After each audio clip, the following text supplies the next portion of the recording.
Hello and welcome to Warhammer Codex lore, and today we're looking at the 5th edition Demon Codex and the Fortress of Khorne. Now this is one of the best ways of seeing the warp, as doing this dive into it. It's quite interesting, to be honest with you, and hopefully we can see more and more of it coming.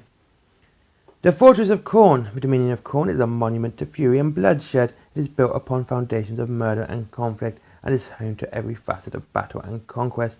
This blood-soaked realm echoes constantly with Khorne's bellows and the clash of weapons, the cracking of whips, and the clarion calls of innumerable brass war horns. Khorne is the blood god, lord of war, taker of skulls. He is wrath incarnate, filled with never-ending lust to dominate and destroy, to conquer and kill. The blood god is broad and muscular, with the face of a savage, snarling dog. Khorne wears heavy, overlapping plates of armor, fashioned from brass and blackened iron. His every word is a growl of endless fury. These roars of air echo across his land. Upon her throne of brass, Khorne sits atop a mountainous dais made of the skulls of his champions and their defeated opponents. Beside him rests a great two-handed sword, capable of laying waste to worlds with a single blow. This foul blade is known as by various names, including Roadbringer, Warmaker, the End of All Things, and Bloodfeeder. Khorne's gloomy chambers is lit by a great fire pit where dark flames consume the souls of cowards who fled from battle. This haze-filled throne room sits in the central keep of the brass citadel, the castle of Khorne. Decorated with red-veined marble, the metal walls of this unholy citadel are broken by jagged outcrops, encrusted with blood and armoured with spurs of blood-stained brass. Hideous gargoyles leer from every parapet, ready to spew scalding streams of fiery metal upon a besieger. The moat of a brass citadel is filled not with water, but with boiling blood of those who have lost their lives to war.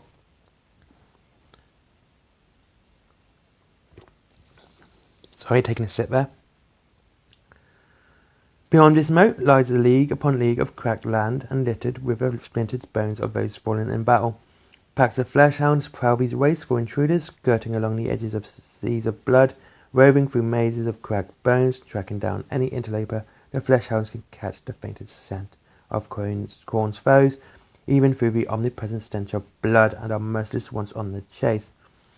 These blasted wastes is split by a crevasse of a canyon, many miles long and bottomless. It is said that Khorne himself was once consumed by such a rage but he took up his sword and smote the ground, splitting it asunder for eternity. Occasionally, the canyon of death fills with a tide of blood, which spills out over the plains and sweeps away heaps of headless corpses and mountains of shattered bones in a tsunami of crimson, as if the universe bled from some hideous wound. A chain of immense volcanoes, constantly smouldering, girdles Khorne's domain. These form a ring of doom. Khorne's roar of rage causes volcanoes to erupt and the ground to shudder.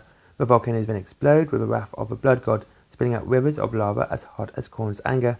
On the inward slopes of these jagged fire-tipped peaks sprawl the foundries of Khorne. It is said within these dire forges labour the souls of warriors who died in their sleep, forever doomed to serve Khorne as slaves. Great stacks billow forth clouds of smoke which mix with the fumes of the volcanoes to choke the blood-red skies with the industry of war. These grim edifices keep Khorne's armories filled, his numberless warriors armed and armoured by ceaseless toil.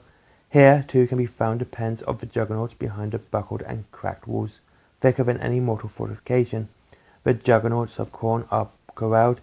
Such a godly stockade is needed, for no lesser barrier could hold at bay the fury of these demonic monsters. The titanic juggernauts constantly fight each other amongst themselves, butting heads and goring each other to establish dominance. Legends tell of demons and mortal champions that Khorne has brought to his realm, and who have dared to the wrath of juggers to take a mount them for themselves. The smashed remains of nearly all these warriors are left smeared over the walls. Only a few of the bravest and strongest have ridden from the great brass gates atop one of these murderous beasts.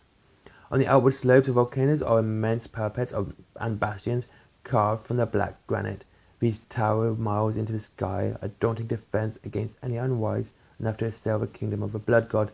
Great infernal canyons await the command of Khorne to unleash the fires of battle upon the realms of the other gods. Mighty fortresses guard the battlements of the Ring of Doom, packed with Khorne's bloodthirsty legions.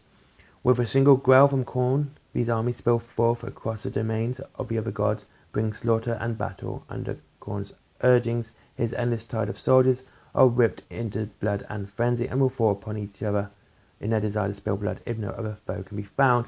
For it is war, constant, mindless, bloodletting and destruction. That is all Khorne cares for. He cares not for who is victorious and who is slain, just that they fight until they can fight no more. All that Khorne exists for, all that his entire being is bent towards, the flow of blood from fresh wounds and the taking of skulls. Anyway, this is quite interesting because not only did we does give a good depiction of what Khorne's realm looks like, also sort of it says what happens to other warriors and cowards. Cowards being basically set on fire within Khorne's main room, and that those who die in their sleep become slaves. Imagine that, like, you worship Khorne all the time, you're a massive warrior, and and you die in your sleep, and you've just become a slave to his labours, and that's it. And if you're a coward, you become your soul just burns for eternity within his fire pit of his main chamber room. And then I like the idea. It's quite interesting that though we all know about the skulls of the Skull Throne, the main room has that, and then of course the actual corpses of these